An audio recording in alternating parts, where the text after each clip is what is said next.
अपने बेटे के लिए आखिर क्यों मौत की भीख मांग रही है ये माँ, वजह जानकर फट जाएगा दुनिया की हर माँ का कलेजा। 11 साल की तपस्या के बाद आखिर क्यों बेटे की मौत की खातिर देश की सबसे बड़ी अदालत का दरवाजा खटखटाने को मजबूर हुई है ये माँ। बेटे की हर चलती सांस पर मौत की दुआ मांग रही है माँ, जिद्दी मौत भी कर रही है वक्त का इंतजार। वीडियो देख दहल उठेगा आपका दिल।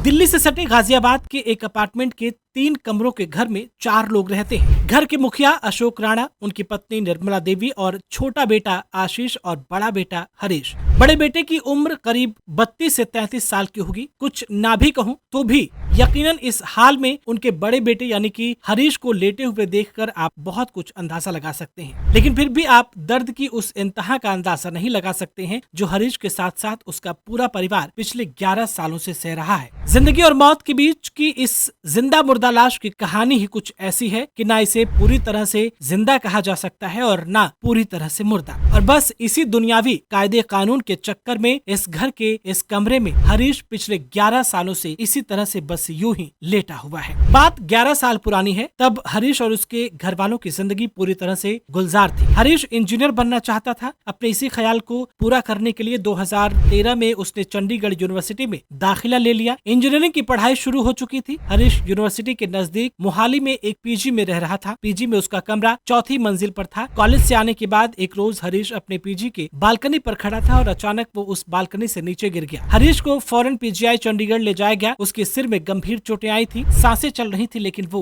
होश में नहीं था। चूंकि मामला एक्सीडेंट का था, लिहाजा मोहाली पुलिस ने FIR भी दर्ज की। हरीश के घर वालों ने तब इल्जाम भी लगाया था कि उनके बेटे को जानबूझकर कुछ लड़कों ने बालकनी से नीचे गिराया था। चंडीगढ़ पीजीआई में हरीश की हालत में कोई सुधार नहीं हो रहा था। डॉक्टरों ने अपने हाथ खड़े कर दिए, लेकिन माँ बाप ने हिम्मत नहीं हारी। वो हरीश को पीजीआई चंडीगढ़ से दिल्ली के एम्स ले आए। यहाँ भी उसका लंबा इलाज चला, पर हालत में कोई सुधार नहीं था। एम्स के डॉक्टरों ने भी जवाब दे दिया था। एम्स के बाद हरीश को दिल्ली के ही राम मनोहर लोहिया अस्पताल, फिर लोकनायक जयप्रकाश नारायण अस्पताल और उसके बाद फोर्टिस अस्पताल में घर वालों ने भर्ती कराया, लेकिन कहीं कोई फायदा नहीं हुआ। अलबत्ता इस इलाज की वजह से घर की माली हालत दिन ब दिन खराब होती चली गई। यहाँ तक कि दिल्ली के जिस घर में वो रहा करते थे उस घर को भी बेचना पड़ा। लेकिन हरीश की हालत में कोई सुधार नहीं हुआ। वो एक जिंदा लाश की तरह बेड पर पड़ा था। जब हर डॉक्टर, हर अस्पताल ने जवाब दे दिया तो मजबूरन हरीश के माँ बाप उसे घर ले आए। हादसे के बाद से हर रोज अपने बच्चे की जिंदगी की दुआ मांगने वाली माँ अब हर वक्त अपने बेटे की मौत की दुआ मांग रही है। पर मौत भी जिद्दी है, आती अपनी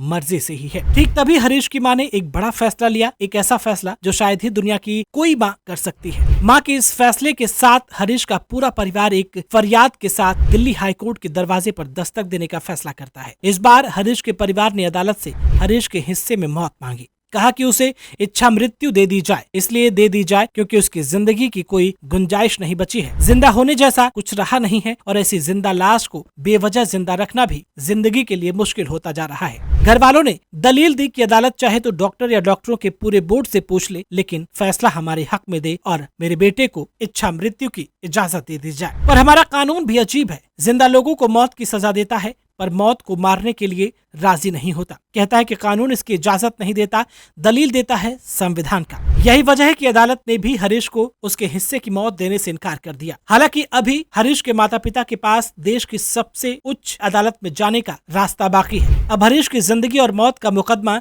2 सबसे बड़ी अदालतों में होगा, एक ऊपर वाले की अदालत में और दूसरा जमीन पर इंसानों की बनाई अदालत में। देखना यह है कि इस बार भी हरीश के हिस्से में जिंदगी ही आएगी या फिर मौत। हरीश के माता पिता अब सुप्रीम कोर्ट का रुख करने वाले हैं। दोस्तों, वीडियो को ज्यादा से ज्यादा शेयर करें ताकि ये जानकारी लोगों तक पहुंच सके और हर कोई इस बच्चे की मृत्यु के लिए प्रार्थना करे, चाहे वो अदालत से इसके लिए इच्छा मृत्यु की अनुमति मिलना हो या फिर ईश्वर इसे स्वयं अपने पास बुला ले। इस पूरे मामले को लेकर के आपकी क्या राय है, कमेंट बॉक्स में अपनी राय में जरूर बताएं। इस वीडियो में फिलहाल इतना ही।